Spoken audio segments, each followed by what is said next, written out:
जीवा हा नाविक समाजात. जीवा म्हणाला, जे राजा आहे की काढ काढ आणि माझी दाढी बारीक कर, इतकी बारीक कर, इतकी बारीक कर की अफजल खानाने भेटीच्या वेळेस पकडायची म्हटली तर त्याच्या हातात येऊ नये.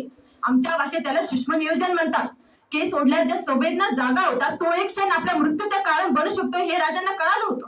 राजे निघाले. राजे जीवाला म्हटले, जीवा तू आमच्या बरोबर शामियानात यायचं, तू आमच्याकडे बघायचं नाही, तू अफजल खानाकडे बघायचं नाही. आमच्यात काय चाललंय तुला घेणं देणं नाही, तू फक्त बघायचं तर सय्यद बंडाला बस.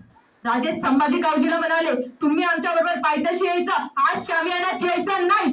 तुम्ही आमच्याकडे बघायचं नाही, तुम्ही अफजल खानाकडे बघायचं नाही. पण अफजल खान जर शामियानातून जिवंत बाहेर आला तर त्याला जिवंत ठेवायची नाही, ही जबाबदारी तुमची. दुपारी 12:30 वाजता निघालेले राजे बरोबर 2 वाजता पायथ्याशी पोहोचले. बरोबर 2 वाजता खान आला. राजे येत आहेत अशी वर्दी मिळाली. तसा खान उठून उभा राहिला. समोर 5-5.5 फूट उंचीचे देखणे रुबाबदार राजे शिवाजी हस्ते करा. खानाने आपल्या वकिलाला विचारले, ये है शिवाजी. तसे वकिलाने मान डोलवले. खान 2 पावलं पुढे झाला. बहु फैलावली आणि म्हणाला, आओ शिवाजी राजे. राजे गळा भेटीसाठी पुढे झाले. खानांचे बाहू राजांच्या पाठीवर पडले. दाब पडला, जोर वाढला, मिठी आवळली गेले. राजे गुदमरले आणि तेवढ्याच खानाची कट्टर राजांच्या मस्तकावरून निसटली.